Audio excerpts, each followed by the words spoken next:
Why did he steal the documents? Maggie Haberman's book may hold the answer. Let's review. He's a pack rat. He hoped to sell them. He meant to use them for blackmail. Yes, yes, and yes.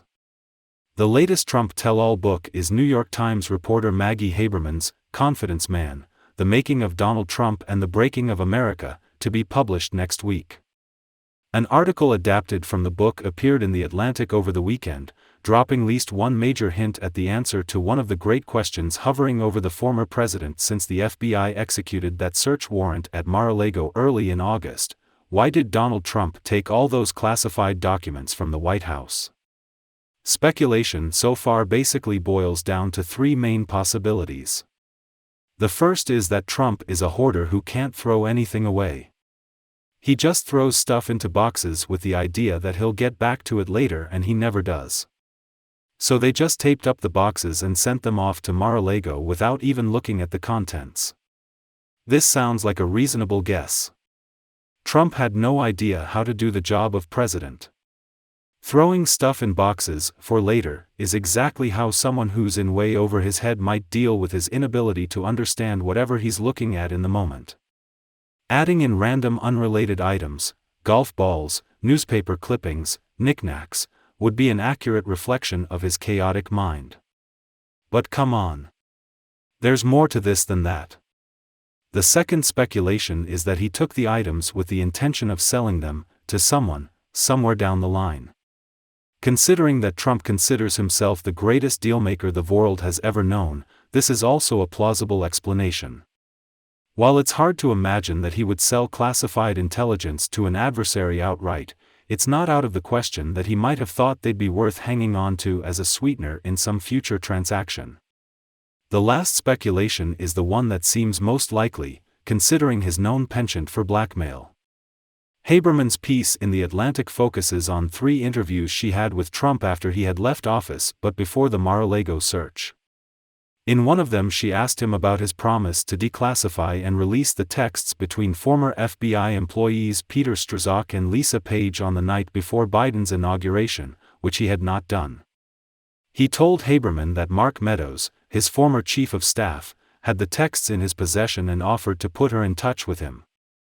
Trump's last-ditch promise to release the Strzok and Page material wasn't the first or last time that he or one of his associates have suggested that he planned to publicly dump a load of classified documents pertaining to the Russia investigation, the impeachments, and various other intelligence secrets that the very stable genius believed the world should see. From last May through August, as the FBI investigation into Trump's theft of government documents was heating up, his top lieutenant in this matter, Kash Patel, a former White House aide and acting Pentagon official in the waning days of the Trump administration, was telling anyone who would listen that Trump planned to release a huge cache of classified information to the public. Patel claimed that in October of 2020, Trump had issued a sweeping declassification order for every Russiagate document and every single Hillary Clinton document, and then, on the way out the White House door, had issued further declassification orders declassifying whole sets of documents. Patel had been selected as Trump's personal envoy to the National Archives and State said in those interviews that he would obtain the alleged declassified documents from the archives and then release them. He didn't say that Trump had a bunch of classified documents in his desk or in cardboard boxes at Mar-a-Lago, but in all these interviews Patel sends a clear, unambiguous threat that sooner or later Trump was going to release government secrets that he had declassified, whether through normal means or his special presidential Jedi powers. Trump's former lawyer Michael Cohen, who was right on the money when he told the House Oversight Committee that Trump would never leave office peacefully, was asked last August what he thought all this was about. "I don't know if Trump would really go that far, but I can easily see how Trump might believe that having those documents in his possession gave him an advantage in dealing with a possible prosecution. Think about how he operates. He tried to extort false information on Joe Biden from the president of a foreign country.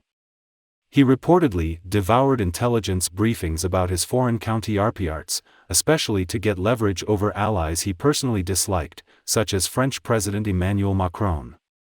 Documents relating to Macron's personal life were reportedly seized by the FBI. According to Andrea Bernstein of ProPublica, this goes way back. It's very likely that Trump took classified documents he thought would be valuable as leverage against specific individuals. The reported Macron documents certainly might fall into that category. But it also seems to me that his claims that Meadows had custody of the Strzok/Page texts and Patel's wild talk about Trump declassifying a huge pile of documents with the intention of releasing them also serves as a form of blackmail against the U.S. government. After all, until recently the FBI and other executive agencies had no idea what documents Trump might have and obviously couldn't be sure that he hadn't already given them to someone else. As president, he had access to everything and he clearly has no sense of responsibility for national security. Trump's weird message to Merrick Garland in the days after the Mar-a-Lago raid sounds even more sinister when seen in that light. We all assumed he was talking about his rabid following getting violent, which certainly seemed like a possibility. But could Michael Cohen be right once again? Was that a threat to release national security secrets if Garland and the FBI didn't back off?